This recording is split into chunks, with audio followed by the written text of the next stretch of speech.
Welcome back.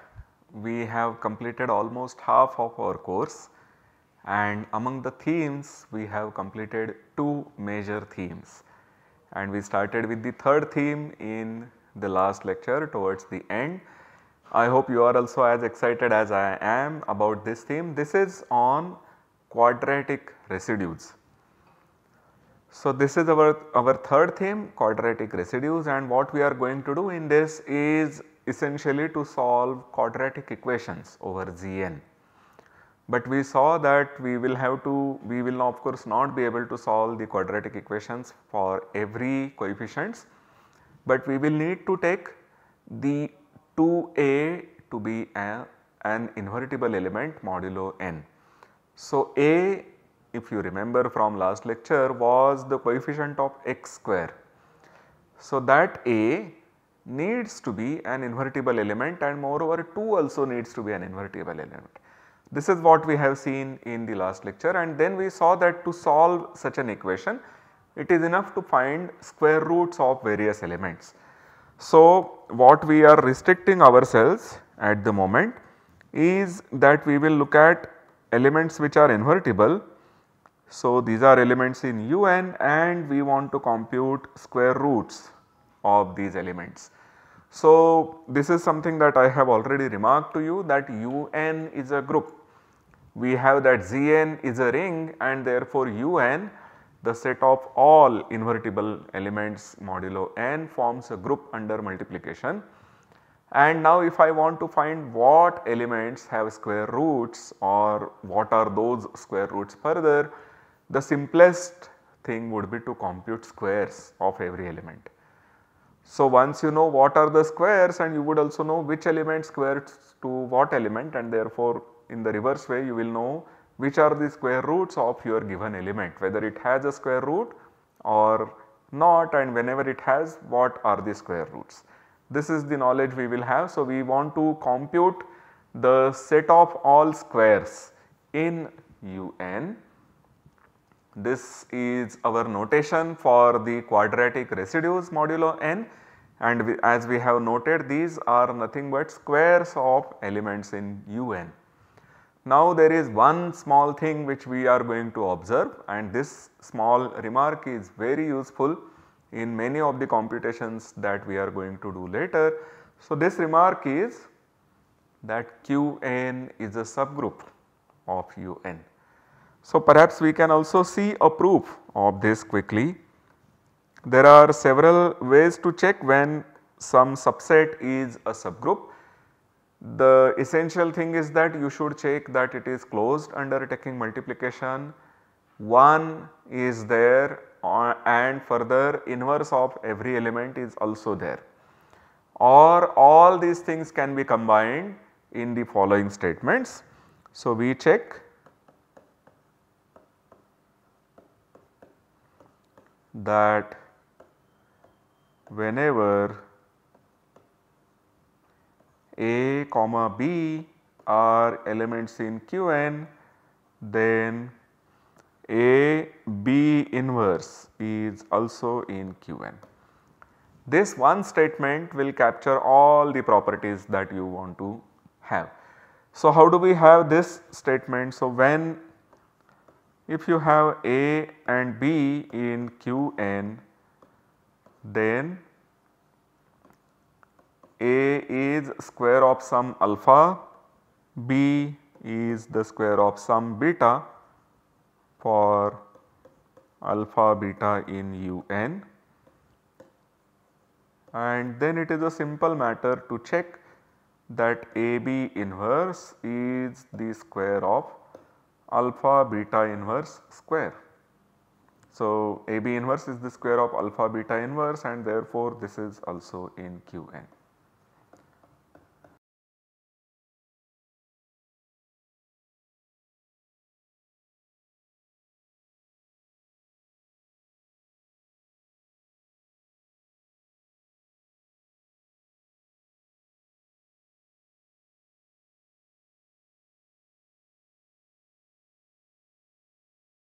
So, we have that Qn is actually a subgroup of the group Un of all invertible elements. And this one thing helps us quite a lot, as we will see in the coming slides. But we also did some computations of Qn for some small integers n. Let me recall that for you. We computed Q7, which was 1, 2 and 4. This is sitting in U7, which you remember is 1, 2 all the way up to 6, and Q8, it is simply 1. This is sitting in U8, which is the set of all odd elements up to 8. So, here we had only 4 elements in U8, and surprisingly there is only one element in Qn, only the identity element is the square in Q8. In U8 that is the only square. So, there is only one element in Q8, whereas here in U7 we had 6 elements and their squares gave us a set of 3 elements.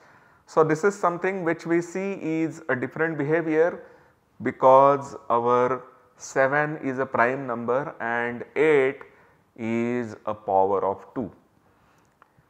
So, 7 corresponds to something which is an odd prime and 8 corresponds to the oddest of the primes, as we have started calling it the even prime 2.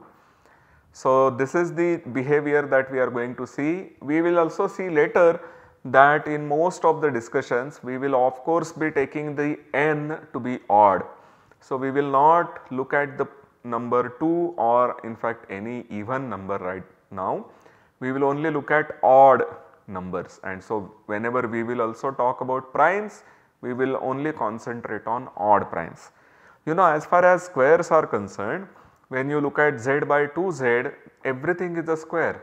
Z by 2z is 0 and 1, 0 square is 0 and 1 square is 1. So, everything is a square. Only when we go beyond 2, then we get some non-square elements, and so things get more interesting as you go beyond 2. So, that is the reason that among the primes we will not look at the prime p equal to 2, but we will look at odd primes. And as we have seen at the beginning of the discussion of this theme, that when you take the quadratic polynomial a x square plus bx plus c, you are going to have to divide by 2a. So, 2a has to be invertible, which says that a has to be invertible and 2 has to be invertible, and so n will have to be an odd natural number. Okay. This is our beginning statement, that you start with a in Qn, then the number of square roots of a. So, we are assuming already that a is in Qn, that is something that we already assume. So, a is already a square, then the number of square roots of a is given by the following formula. This formula is 2 power k minus 1, where n is congruent to 2 mod 4. Remember that here we are not taking n equal to 2, because that is a case that we are not looking at. So, here we will start with 6 onwards, and so therefore, you are at least going to have k to be more than 1. So, k will be 2 or above, and therefore 2 power k minus 1 does make sense. If you are looking at n equal to 2, then k is 1, and then you have only 2 power 0, which is 1. So, that is also correct, but at the moment we are not looking at the case n equal to 2. Here whenever 8 divides n, we have the number to be 2 power k plus 1, which is 1 more than the number of primes, and in all the other cases. So, here the other cases are where n is odd or n equal to 4m, where m is odd. These are the remaining cases. So, in all these cases we have that the number of prime factors, if that is k, then the square roots of any given element in Qn is a fixed number that depends only on n, and that is given by this formula. You will realize that this was the same formula we had for computing the number of square roots of 1.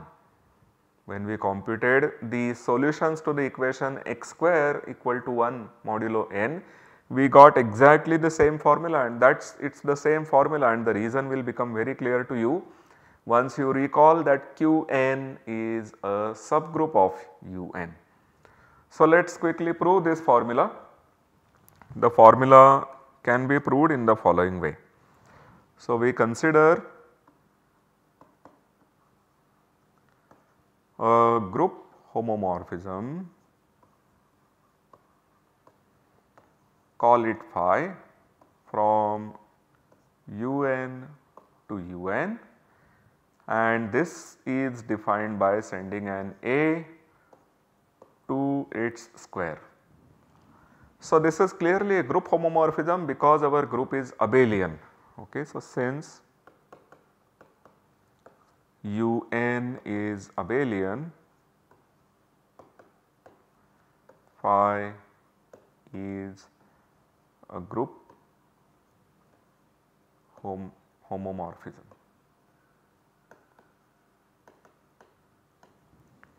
And now by definition,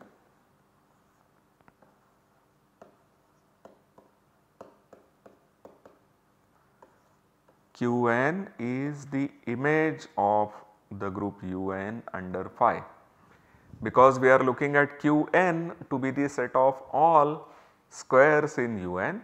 So, these are precisely the image, this is precisely the image of the homomorphism phi. So, this is nothing but A square where A belongs to Un. This is what we have, and we can also determine the kernel. So, the number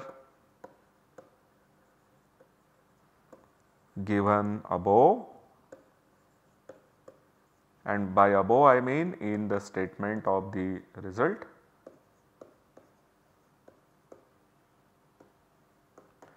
is the cardinality of the kernel of phi. So, we have a cardinality of this kernel of phi. What is kernel in the language of group theory? Kernel is the set of all elements in Un which under the map phi go to the trivial element. But our map phi is defined by taking an element to its square. So, kernel is precisely those elements whose square is 1, and therefore, kernel is precisely the set of square roots of 1.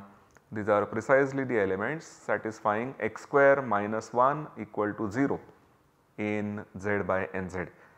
So, kernel has some quantity. So, the cardinality of this kernel is capital N, which is defined in the previous slide, given by 2 to the power k minus 1, 2 to the power k, or 2 to the power k plus 1, depending on how 2 divides the number n and the number of prime factors of n. We have the number, so that capital N will depend only on small n, and that is exactly the cardinality of the kernel.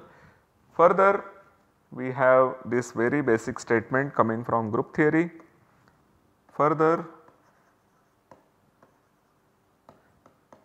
if A is in Qn, so A is alpha square, then there is a bijection. So, then there is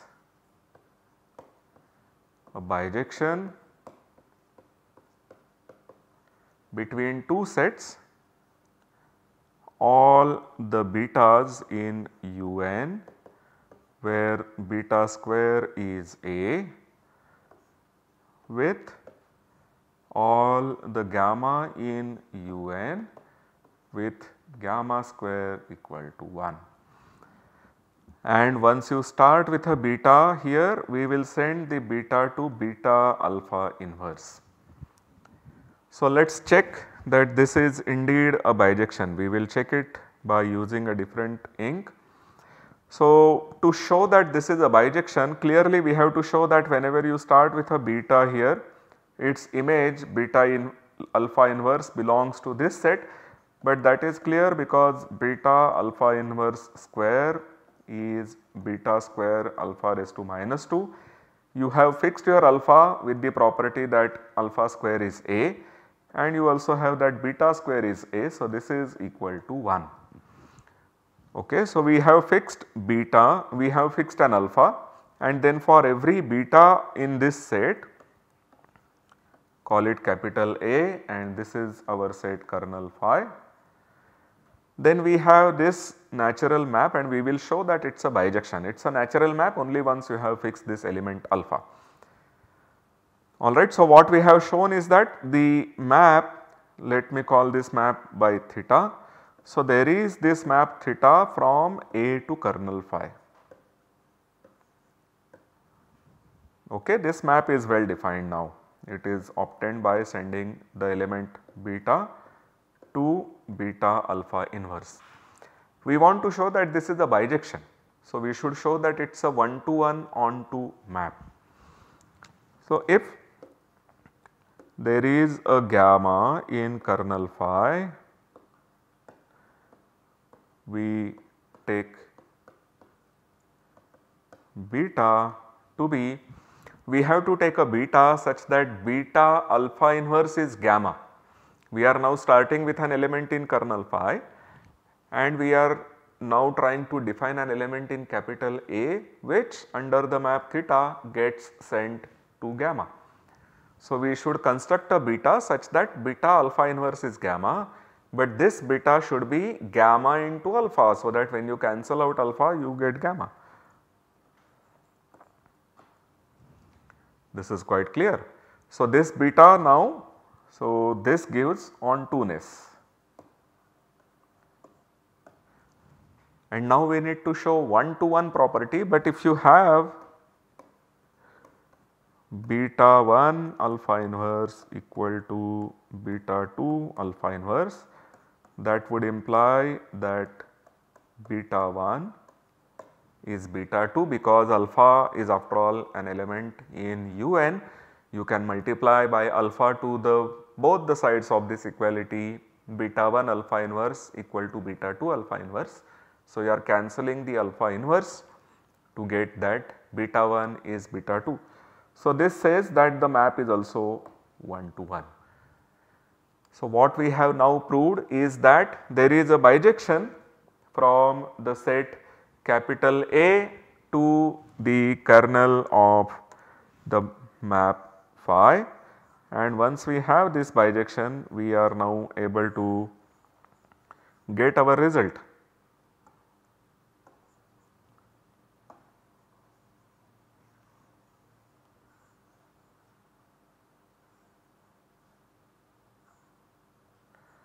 So, we would want to show that the cardinality of the set A is exactly the same as the cardinality of kernel phi, and that will follow once we have that there is this bijection.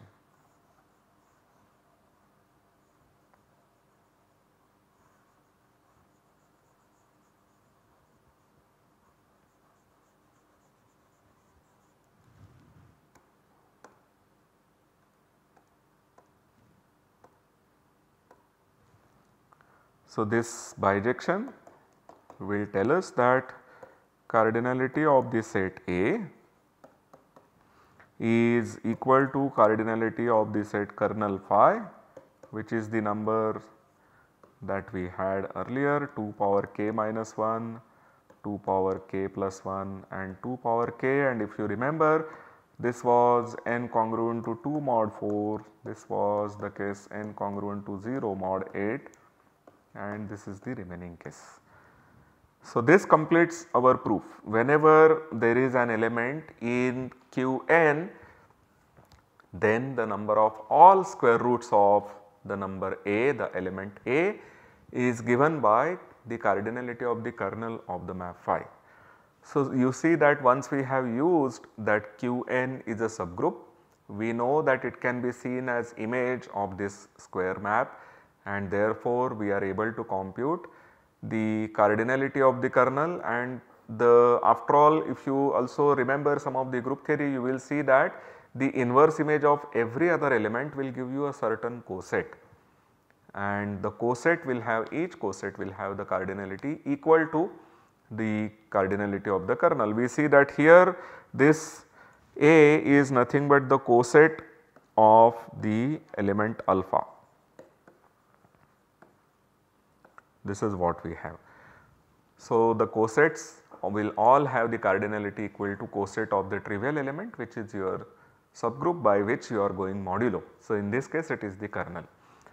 Okay, so this is one very nice calculation. It will tell you that once you have some element to be in Qn, it is going to have a large number of square roots, and so we can somehow hope to compute the number of elements in Qn from this.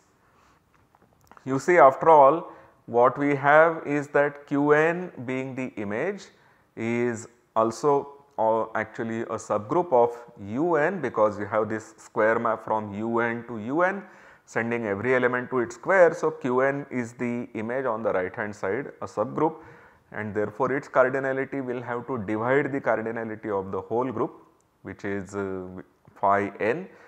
But because the kernel has cardinality capital N, then we know exactly how many elements there can be in Qn. So, this follows from the earlier proof with cardinality of phi Un equal to cardinality of Un upon cardinality of kernel phi. So, this is actually cardinality of our subgroup Qn, and here we have this to be cardinality Un is the Euler phi function. So, I should not have used the same symbol phi here. So, let me write the Euler phi function in a different ink.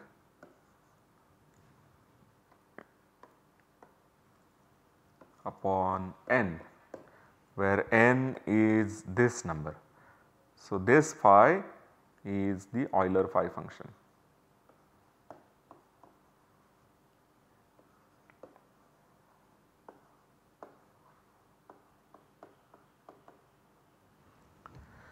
Alright, so this corollary follows quite easily, and we also have one more small result which says that whenever the group Un has a primitive root. So, whenever the group Un is cyclic, then Qn will have exactly phi n by 2 elements. So, the second statement here follows quite nicely, because our n is going to be 2 when Un is cyclic. This is because whenever your Un is cyclic, we know that the number of square roots of 1 is going to give you a subgroup, and so you cannot have more than one cyclic subgroup of any given order inside a cyclic group. So, the number of square roots of 1 will, if there were more than one, if there were more than 2 square roots, then you will have multiple copies of cyclic groups of order 2 sitting in Un. This is something that we have remarked earlier as well. But even here we can see that statement quite easily, because it will follow from the above statement that Qn is a cyclic subgroup of Un generated by G square. Once we prove this, then it will follow quite easily that the cardinality of Qn is exactly 1 by 2 of the cardinality of Un, and so it will have phi n by 2 elements. And this statement is also quite easy to see, because Qn is after all the squares of every element in Un, but every element in un is some power of g, because g is your primitive root.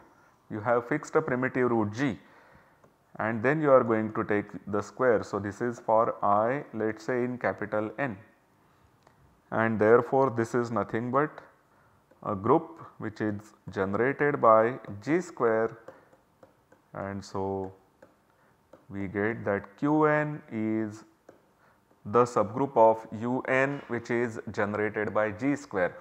So, here we have proved that every element of Qn is a power of g square, and that already tells you that the cyclic subgroup Qn of Un is generated by g square. So, you will have that there are exactly half the elements in Qn as there were in Un, and so the cardinality of Qn then happens to be phi n by 2, where this phi is the Euler phi function.